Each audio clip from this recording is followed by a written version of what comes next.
Hello and welcome. Today's political tyrants trample human rights and run roughshod over revered community values completely without restraint.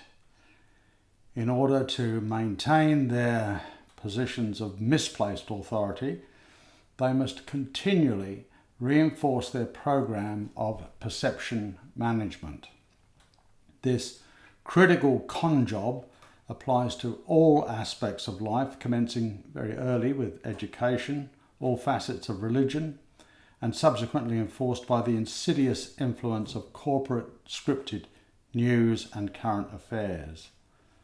This latter community control mechanism grows increasingly threadbare, with public confidence at an all-time low and sinking further by the hour. All those capable of critical thinking have long since abandoned irredeemably corrupt mainstream propaganda in favour of alternate news reported by citizen journalism. This uncontaminated wellspring of irrepressible truth throws establishment media deceit into sharp relief. The exposure spotlight shines brightly upon the foul machinations of the satanic socio-psychopaths, now desperately scrambling to cover their cloven-hoofed tracks, but the jig is just about up with no turning back. Cornering inherently vicious foes presents serious threats on many levels, and the powers that should never have been are lashing out in every direction before the inevitable closes in upon them. We are witnessing a most perilous chapter in human history as this cosmic conflict escalates. Nevertheless, ever-widening cracks in the establishment's armour, exacerbated by factional infighting and deepening division, hastens their inevitable demise.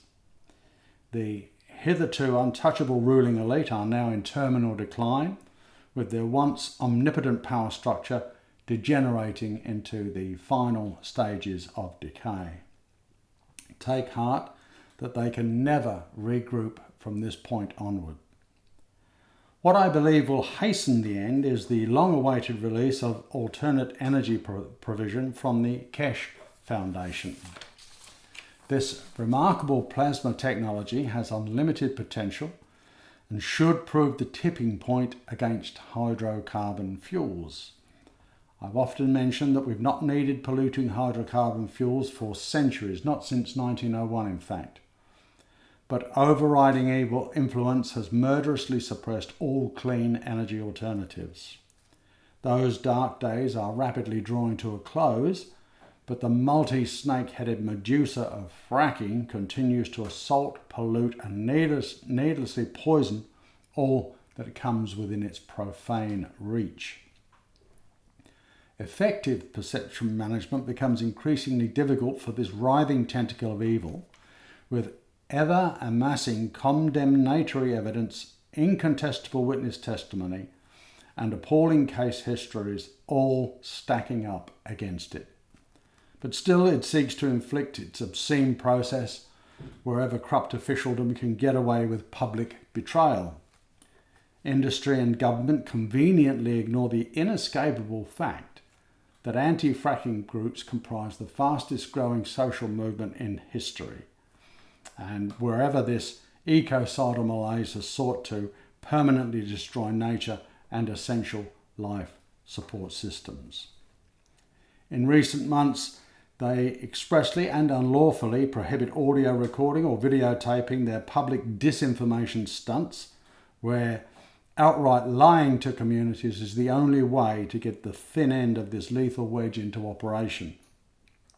The last shameful exercise in community deception saw blanket denial of all fracking damage in total disregard of the overwhelmingly confirmed evidence demonstrating irreparable environmental devastation and unprecedented public health risks and threats. Fracking industry presenters flatly deny methane leakage and runaway fugitive emissions when countless YouTube videos and reputable documentaries showing methane-drenched tap water catching fire are readily available for all to see. They fervently deny the seismic triggering of fracking-induced earthquakes in the face of massive evidence to the contrary. They lie about job creation, falsely inflating prospects when the historical facts show an absolute minimum of qualified personnel are required to man operational extraction wells. They lie about real estate and property values being negatively impacted. They lie about tourism being wiped out the moment regions are turned into toxic gas fields. They lie about the strength of duration of well integrity and offer transparently fake security assurances of aquifer protection because telling the truth would prohibit getting their evil drill bits into the earth in the first place. The scandalous track record of this unmitigated ecocide speaks for itself.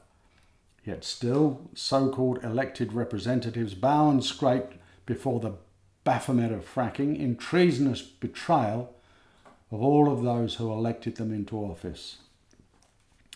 Further refuting the frackers' despicable lies, a UN environmental program asserts that fracking can and does cause a number of serious health and ecological risks, even if practiced under the most stringent regulations.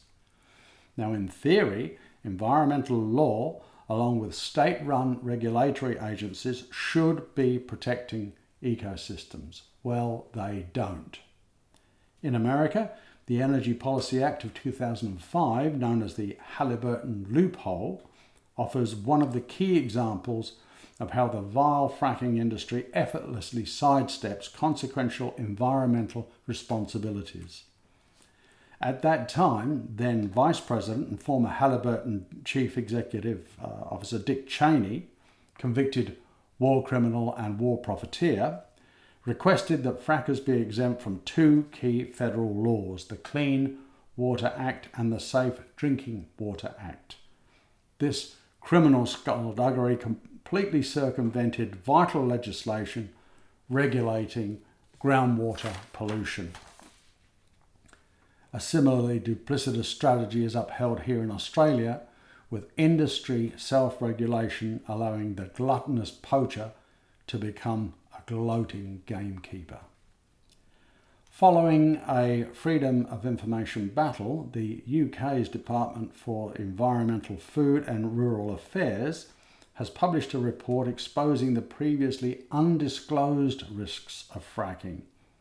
The report confirms how the process of shale gas extraction could have a negative effect on the environment, public health and house prices in disaffected communities. According to the report, fracking ran the risk of permanently damaging the landscape, greatly increasing heavy industry traffic and noise, impairing tourism and significantly reducing house prices. Just the mere rumour of fracking operations in a region is enough to trigger downward pressure on real estate values. Community businesses that rely on clean air, unpolluted water and/or a tranquil environment would suffer irrecoverable losses impacting agriculture, tourism, organic farming, hunting, fishing and all outdoor recreation. Nothing in everyday life escapes this encroachment of evil. The prima facie evidence condemning fracking exists in abundance. Prima facie evidence means that if not successfully rebutted, it stands as accepted fact.